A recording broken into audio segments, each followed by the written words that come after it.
Even inside my family, we all sleep in one room. So if they want to kill us, they should kill us all. So no one will stay to just feel the loss of the others.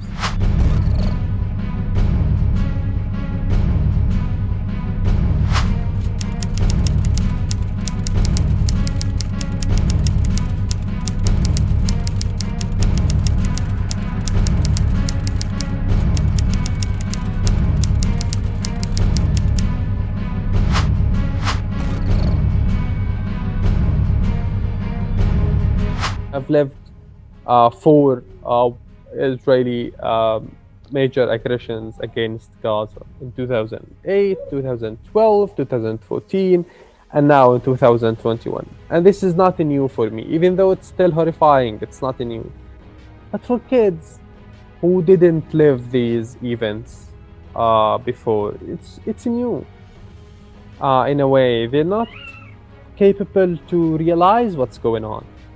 And they would just keep asking. And there are so many stories on social media about parents trying to deal with these kids and asking for advice from people who can give advice to how to deal with kids in these times. Some people would tell them that all of these sounds and all of these earthquakes are because there is some monster from their cartoons wandering in the streets.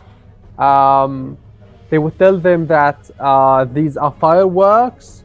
Others would tell them that there are good and evil rockets, and these are good rockets. They won't destroy you because you're a good kid. And what's worse is that they use this racist lie as part of their propaganda that we, the Palestinians, choose to put our kids in danger and let them kill our kids just to make them look bad. See how racist they are?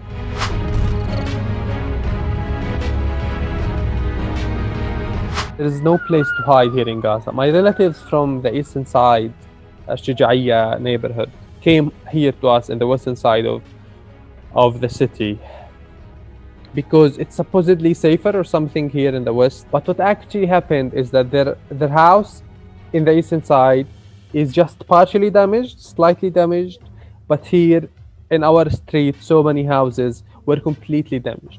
And why not our house? Just because we are lucky. We were lucky for the last week. I'm not sure for this night, for today, for tomorrow. I'm not sure when my luck will fail to save me and to save my family.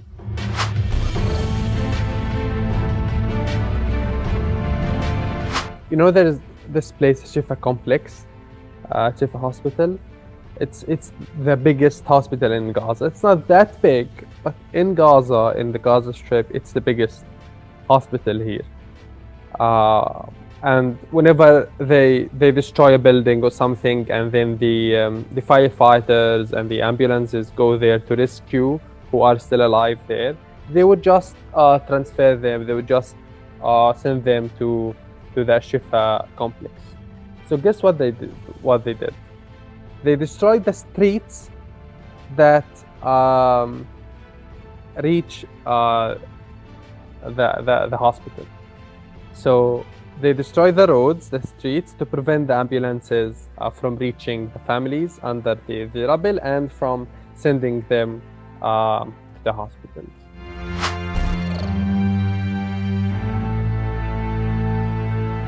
Sheikh Jarrah is one of the neighbors in the east side of Jerusalem. It's a Palestinian neighbor. It was actually built for refugees who were kicked out of their houses in Haifa and Jaffa and all the other Palestinian towns inside the what's now called Israel. Now in 2009, the Israeli Supreme Court and the settlers kicked out, ethnically cleansed a few Palestinian families from this neighborhood by force. They kicked them out. What's going on now is that they're trying to it's not actually evict because it's ethnically cleansing. It's displacement by force without any justification. So everybody was protesting in solidarity with the Sheikh Jarrah people, and then the Israelis they not only they didn't sit back, not only they didn't stop, but also they went further. They went to the Al-Aqsa Mosque. You know, it's the holiest place for Muslims in Palestine. It's the third holiest place for Muslims everywhere, and I'm sure you know this. They went to Al-Aqsa Mosque in the last 10 days of Ramadan, which are the most sacred 10 days in the year for Muslims, in their most sacred month, in their most sacred place.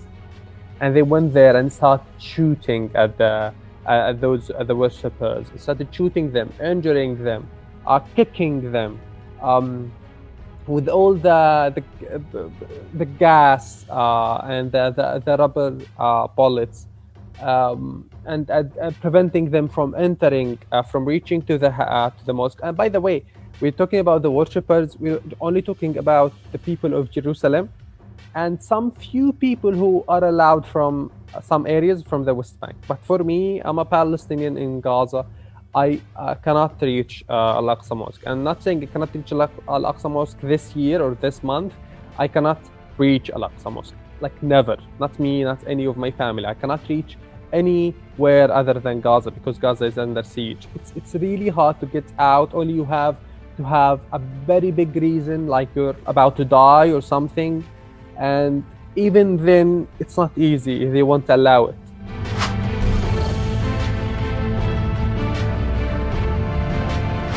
After this is all finished, soon I hope, nothing will be okay in this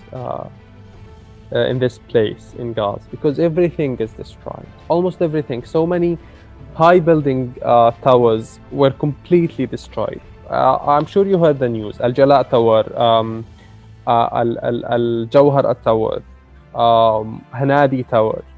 So many big towers were destroyed. We're like talking about tens of apartments, tens of families living maybe hundreds of families living there.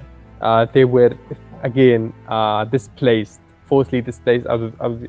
So this is what Israelis do all the time. They just displace us.